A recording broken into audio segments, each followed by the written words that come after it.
শিলা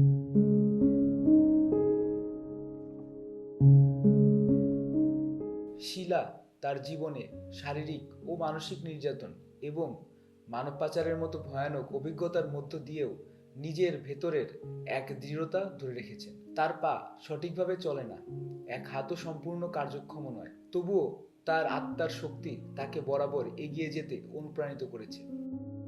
একদিন তিনি 3টি সুতো নিয়ে একটি বোনা ব্রেসলেট তৈরি করতে চাইলেন। আশেপাশের মানুষ তাকে বললেন, তুমি এটি পারবে না, তুমি অকেজো। কিন্তু বিজয় ক্রিয়েশনের কর্মীরা তার মধ্যে ইতিবাচক মনোভাব তৈরির চেষ্টা চালিয়ে যাচ্ছিলেন। শিলা প্রতিদিন একটি সাধারণ বোনা চেষ্টা করতেন। 3টি বছর ধরে প্রতিদিন চেষ্টা করার পরও তিনি একটি সম্পূর্ণ বোনা করতে পারেননি। তবে জয়া, যিনি শিলাকে নতুন কৌশল শেখানোর দায়িত্ব নিয়েছিলেন, বুঝতে পেরেছিলেন যে শিলা কখনোই হার মানেন না। তিনি জানতেন একদিন শিলা নিজের ওপর বিশ্বাস করতে শিখবেন।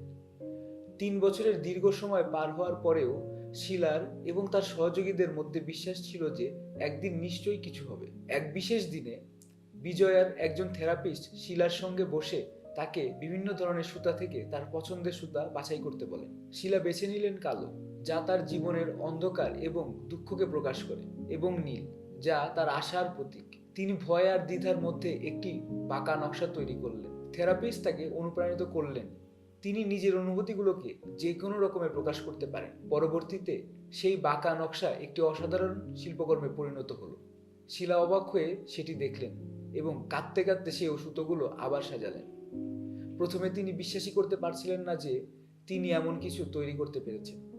যখন জয়া এলেন, তিনি শিলার সঙ্গে এই সাফল্য উদযাপন করলেন এবং বললেন, যেভাবে সৃষ্টিকর্তা আমাদের জীবনের ভাঙা টুকরোগুলোকে নতুনভাবে সাজিয়ে আরো সুন্দর করে তোলেন, ঠিক সেভাবেই তোমার এই সৃষ্টি সেটারই একটি প্রমাণ।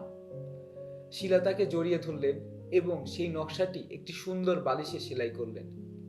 বিজয় ক্রিয়েশন সেই বালিশটি শিলার নামেই নামকরণ করল, কারণ এটি তার জীবনের গল্প থেকে অনুপ্রাণিত হয়ে তৈরি হয়েছিল।